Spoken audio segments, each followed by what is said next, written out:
Assalamualaikum warahmatullahi wabarakatuh. Pernahkah kamu bertanya, mengapa Tuhan tidak pernah datang membawa bukti seperti yang kita minta? Tidak turun dari langit dengan suara mengguncang, tidak menampakkan diri agar manusia berhenti ragu. Padahal, jika Allah ingin dibuktikan, 1 detik saja sudah cukup untuk membuat seluruh dunia tunduk. Namun justru karena itulah Dia memilih cara yang berbeda. Allah tidak hadir untuk memenangkan perdebatan, tetapi untuk mengetuk kesadaran. Bukan untuk ditangkap oleh mata, melainkan dirasakan oleh hati yang berani diam. Dan mungkin, bukan Tuhan yang tak memberi bukti, melainkan kitalah yang terlalu bising untuk menyadari bahwa Dia telah lebih dulu hadir. Bab 1. Ketika pencarian dimulai dari keheningan. Manusia sering mengira pencarian Tuhan adalah perjalanan intelektual, seakan-akan Allah berada di ujung rangkaian argumen yang rumit dan panjang. Maka ia membaca, berdiskusi, berdebat, dan mengumpulkan dalil demi dalil, berharap pada satu titik ia bisa berkata, inilah buktinya. Namun tanpa disadari, semakin keras ia mencari dengan pikiran, semakin jauh ia dari rasa. Sebab Tuhan tidak bersemayam di kegaduhan logika, melainkan di ruang batin yang hening. Ketuhanan sejati tidak ditemukan oleh akal yang gelisah, tetapi oleh hati yang berani diam. Ada saat di mana manusia harus jujur pada dirinya sendiri, bahwa yang ia cari bukan Tuhan, melainkan kepastian. Ia ingin aman dari ragu, ingin tenang dari ketidakpastian, ingin pegangan yang bisa dijelaskan dengan bahasa manusia. Padahal Allah tidak pernah berjanji untuk bisa dijelaskan, hanya bisa didekati. Dan pendekatan itu bukan melalui pembuktian, melainkan melalui penyerahan.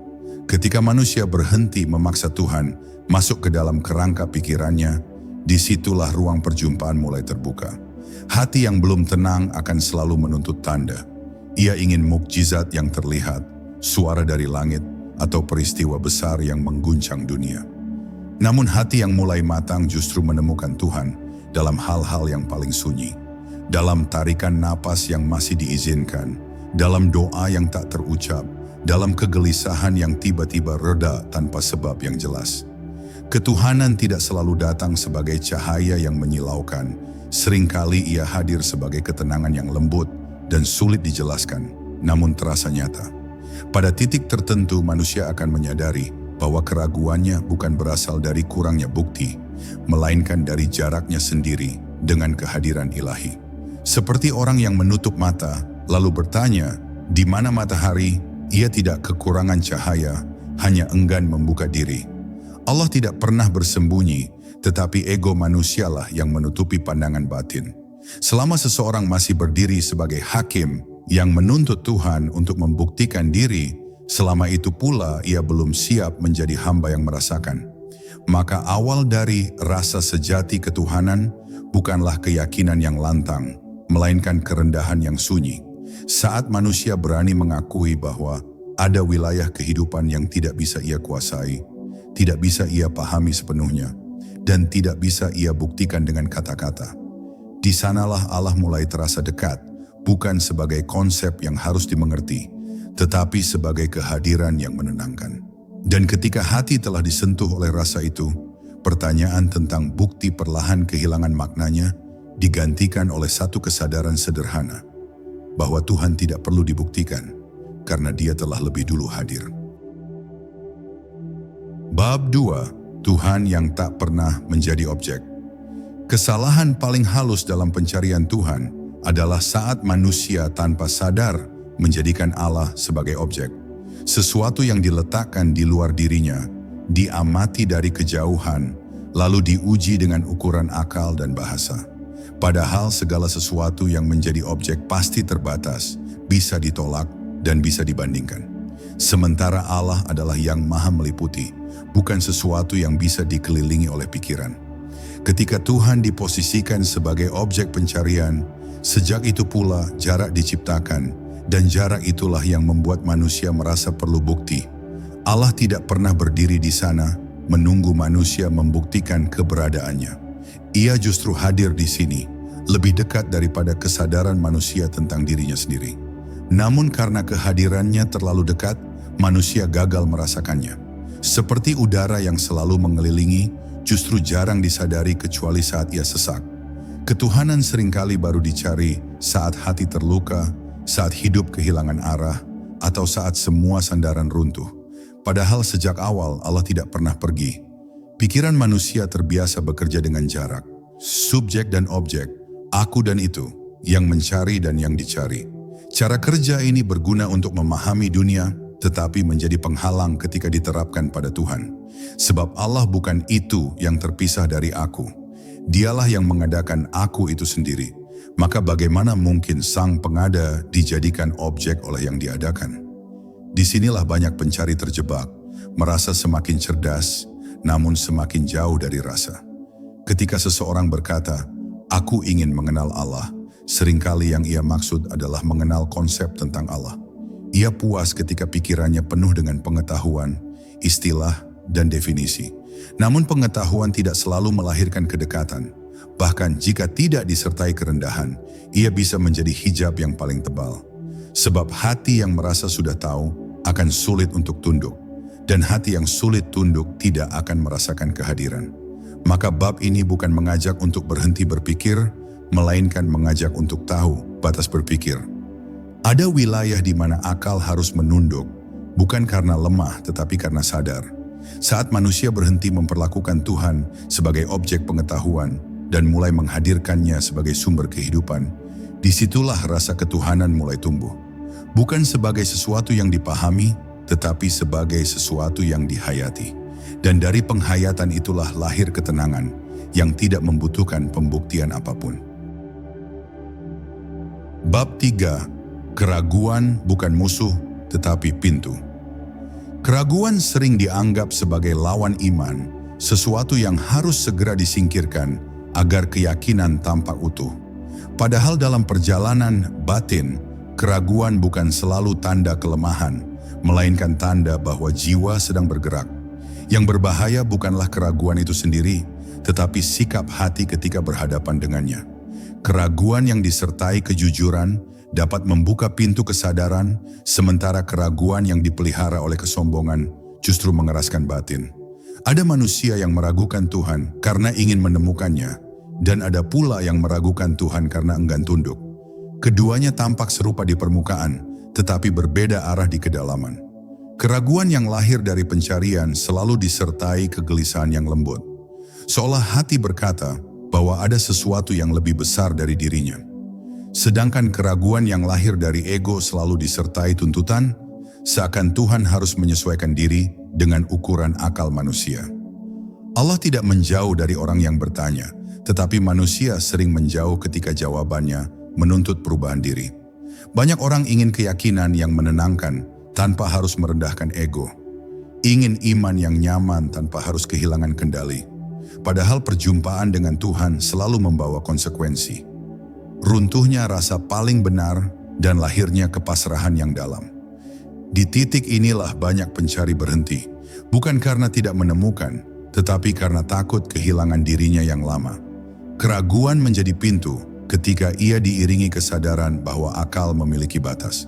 Saat seseorang berkata dalam batinnya, aku tidak tahu dan mungkin memang tidak semua harus aku ketahui, disitulah ruang untuk kehadiran ilahi terbuka. Allah tidak memasuki hati yang penuh klaim, tetapi hati yang lapang oleh pengakuan. Pengakuan akan keterbatasan inilah yang seringkali lebih dekat kepada iman daripada keyakinan yang lantang namun kering dari rasa. Maka jangan tergesa-gesa memusuhi keraguan. Dengarkan apa yang sebenarnya ia ungkapkan. Bisa jadi ia bukan ajakan untuk menolak Tuhan, melainkan undangan untuk mengenalnya dengan cara yang lebih jujur dan rendah. Ketika keraguan tidak lagi dijadikan alat untuk menuntut bukti, tetapi dijadikan jalan untuk mendekat, ia berubah menjadi cahaya yang menuntun. Dan di sanalah iman tidak lagi berdiri sebagai kesimpulan pikiran, melainkan sebagai ketenangan yang berakar dalam hati. Bab 4. Rasa yang tidak pernah datang dari argumen. Ada wilayah dalam diri manusia yang tidak tersentuh oleh penjelasan, seberapapun rapi dan logisnya ia disusun. Wilayah itu adalah rasa. Di sanalah ketuhanan sejati berdiam, bukan sebagai gagasan, melainkan sebagai kehadiran yang hidup. Sebab Allah tidak dikenal melalui kemenangan argumen, tetapi melalui sentuhan batin yang halus. Banyak orang mampu menjelaskan Tuhan dengan kata-kata indah, namun tetap merasa kosong, karena yang mereka miliki hanyalah pengetahuan, bukan perjumpaan. Rasa ketuhanan sering hadir tanpa aba-aba. Ia datang di saat yang tidak direncanakan, ketika manusia sedang tidak menuntut apa-apa. Kadang ia muncul di sepertiga malam, saat dunia sunyi dan ego melemah. Kadang ia hadir di tengah kesedihan, ketika semua sandaran runtuh dan hati tak lagi punya tempat bergantung selain Allah. Rasa ini tidak bisa dipanggil dengan teknik, tidak bisa dipaksakan dengan ritual yang kering. Sebab ia adalah anugerah yang datang ketika hati siap menerima.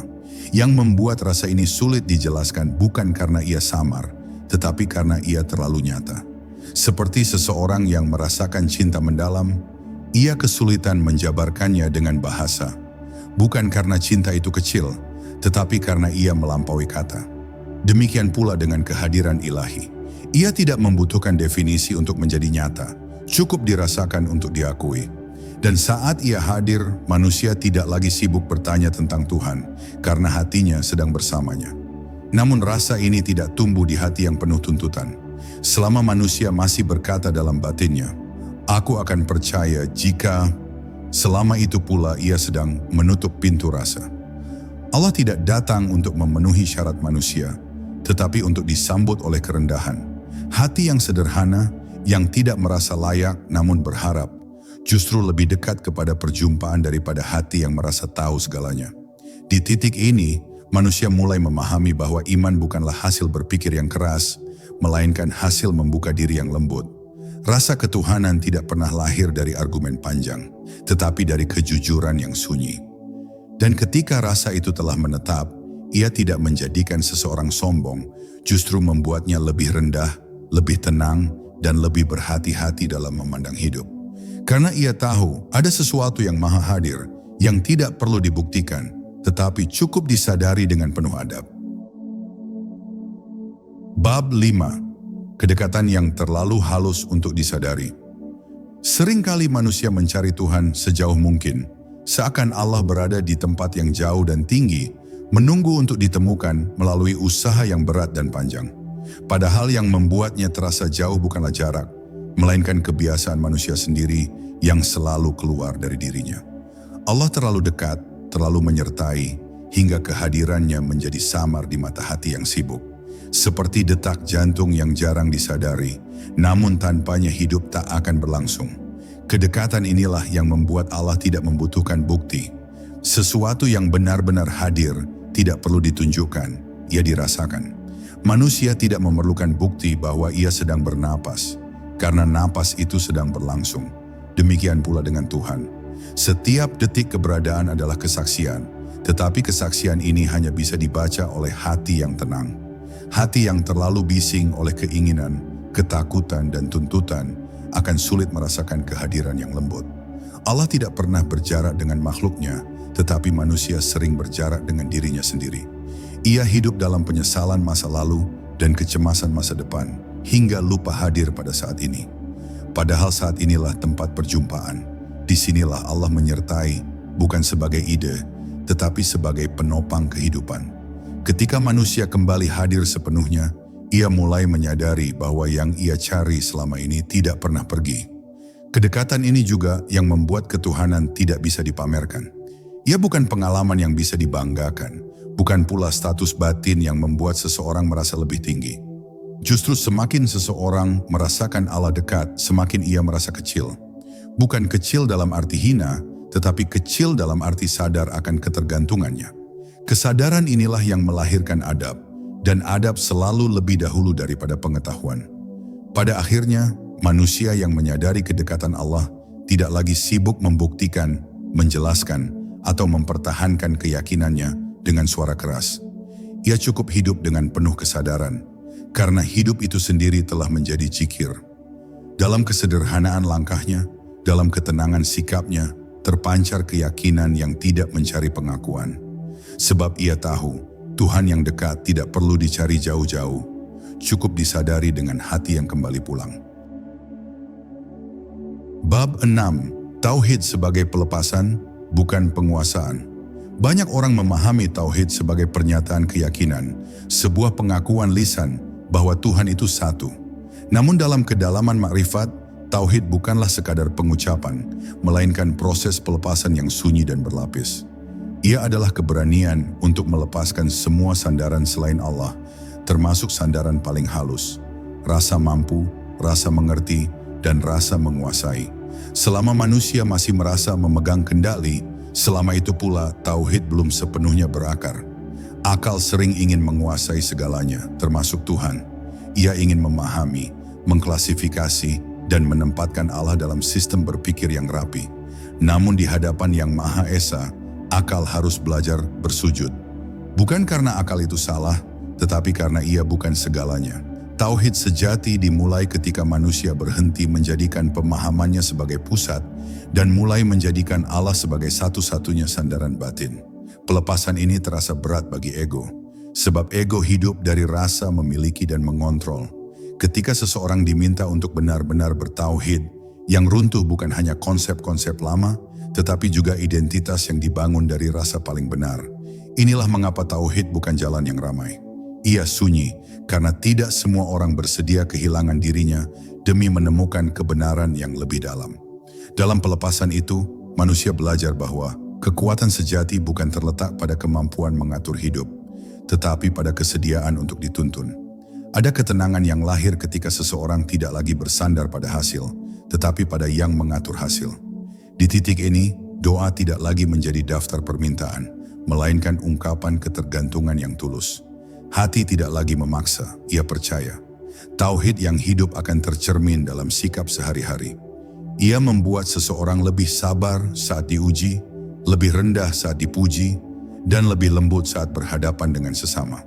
Bukan karena ia merasa suci, tetapi karena ia sadar bahwa segala sesuatu berasal dari Allah dan akan kembali kepadanya. Inilah tauhid sebagai pelepasan, sebuah jalan batin yang tidak menambah apa-apa pada diri manusia, tetapi justru mengosongkannya, agar kehadiran ilahi dapat terasa nyata. Bab 7. Ketika diam lebih dekat daripada kata. Pada tahap tertentu dalam perjalanan batin, manusia akan menyadari bahwa kata-kata mulai kehilangan daya jelaskan. Bukan karena kebenaran itu memudar, tetapi karena ia terlalu dalam untuk dibungkus oleh bahasa. Disinilah diam menjadi jalan yang lebih jujur. Diam bukan berarti kosong, melainkan penuh. Penuh oleh kesadaran bahwa Allah tidak membutuhkan pembelaan, penjelasan, atau pembuktian dari manusia. Orang yang telah lama bergumul dengan pencarian sering merasa terdorong untuk meyakinkan orang lain. Ia berbicara dengan semangat, menyusun argumen, dan mengutip banyak dalil. Namun mereka yang telah merasakan kedekatan justru menjadi tenang. Mereka tidak tergesa untuk berbicara, karena mereka tahu bahwa kehadiran lebih kuat daripada suara. Cahaya tidak perlu berteriak agar dikenali, ia cukup menyinari. Diam yang lahir dari makrifat berbeda dengan diam yang lahir dari ketidaktahuan. Diam ini adalah buah dari pengenalan, bukan pelarian. Di dalamnya ada adab yang dalam, ada kesadaran bahwa setiap kata tentang Tuhan berisiko mengecilkan keagungannya. Maka mereka memilih berhati-hati, bukan karena takut, tetapi karena hormat. Dalam diam itu, hubungan dengan Allah menjadi lebih intim.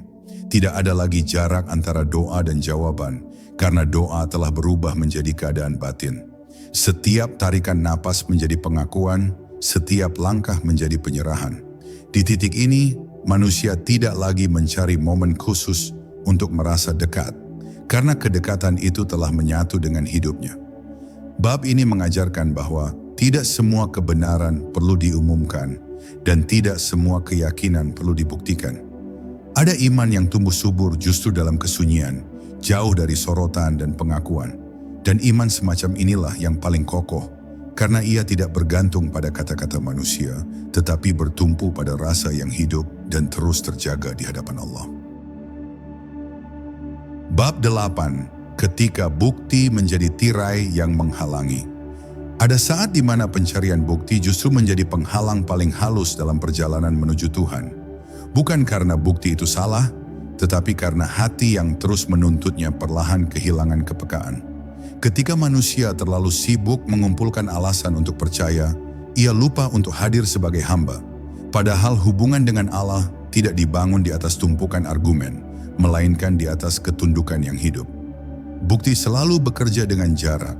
Ia menempatkan yang mencari di satu sisi dan yang dicari di sisi lain. Selama jarak ini dipelihara, rasa kedekatan sulit tumbuh. Allah pun seakan terus berada di luar diri, dinilai, diuji, dan ditimbang. Namun ketuhanan sejati tidak pernah berdiri di luar. Ia meliputi, menyertai, dan menghidupi. Tirai bukti membuat manusia sibuk melihat keluar, padahal perjumpaan menanti di dalam. Seringkali manusia merasa bahwa semakin banyak ia tahu tentang Tuhan, semakin kuat imannya. Namun pengetahuan yang tidak disertai penyucian hati bisa berubah menjadi beban. Ia melahirkan rasa paling mengerti, dan dari sanalah hijab muncul. Hati yang penuh dengan rasa tahu sulit disentuh oleh rasa tunduk. Padahal yang mendekatkan bukanlah banyaknya informasi, melainkan kejernihan batin. Allah tidak menolak akal, tetapi ia tidak dapat dijangkau oleh akal semata. Akal adalah pelita, bukan tujuan. Jika pelita dijadikan matahari, manusia akan tersesat oleh cahayanya sendiri. Disinilah pentingnya menyadari bahwa ada waktu untuk berpikir dan ada waktu untuk berhenti berpikir. Berhenti bukan berarti menolak, tetapi memberi ruang bagi rasa untuk bekerja. Ketika manusia mulai menyingkap tirai ini, ia menyadari bahwa bukti terbesar ketuhanan bukanlah sesuatu yang dapat ditunjukkan, melainkan sesuatu yang mengubah. Mengubah cara memandang hidup, cara menyikapi ujian, dan cara memperlakukan sesama. Di titik itu, iman tidak lagi berdiri sebagai kesimpulan logis, tetapi sebagai keadaan jiwa yang tenang, jernih, dan selalu kembali kepada Allah tanpa perlu alasan yang panjang. Bab 9. Jalan sunyi yang tidak dipilih. Banyak orang. Ada jalan menuju Allah yang tidak ramai dilalui, bukan karena ia tersembunyi, tetapi karena ia menuntut keberanian untuk sendirian. Jalan ini tidak menawarkan pengakuan, tidak menjanjikan pujian, dan tidak memberi rasa unggul di hadapan manusia. Ia hanya menawarkan satu hal, kejujuran total di hadapan Tuhan. Inilah jalan sunyi, tempat manusia berhadapan dengan dirinya sendiri, tanpa topeng, tanpa pembenaran, dan tanpa sandaran palsu. Di jalan ini manusia perlahan belajar bahwa mendekat kepada Allah bukan soal menambah, melainkan mengurangi. Mengurangi keinginan untuk dipahami, mengurangi dorongan untuk diakui, dan mengurangi kebutuhan untuk selalu benar.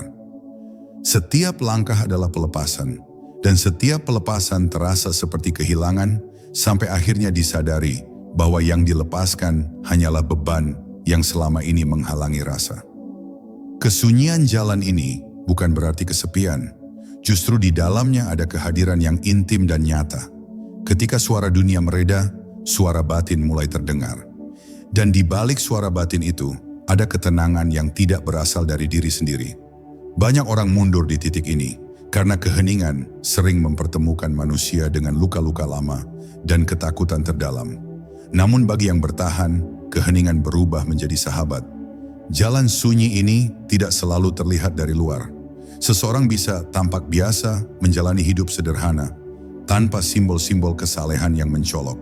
Namun di dalam dirinya, ada dialog yang terus berlangsung antara hati dan Tuhan.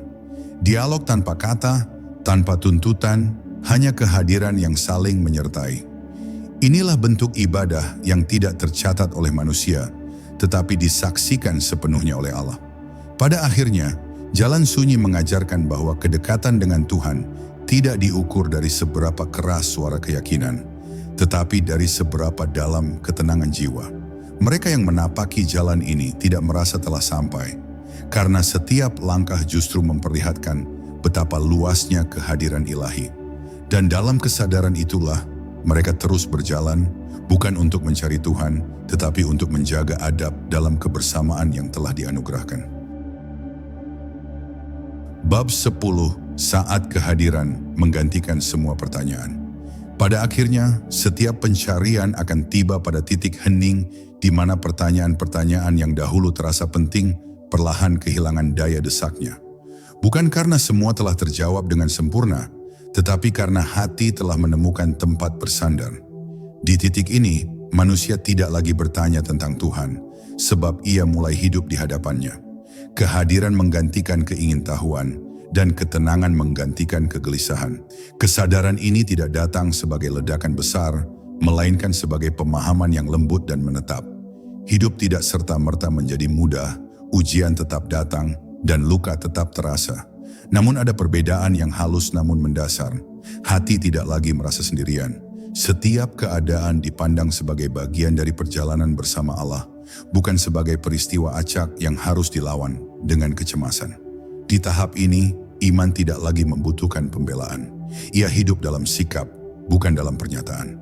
Cara seseorang bersabar, cara ia memaafkan, cara ia menerima ketentuan, semuanya menjadi cermin dari keyakinan yang telah berakar. Tuhan tidak lagi hadir sebagai wacana, tetapi sebagai pusat orientasi hidup.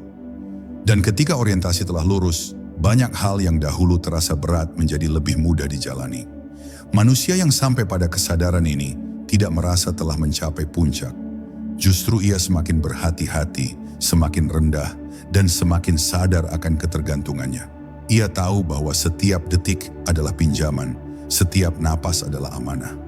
Kesadaran ini melahirkan rasa syukur yang sunyi, tidak selalu terucap, tetapi terasa dalam setiap langkah dan pilihan.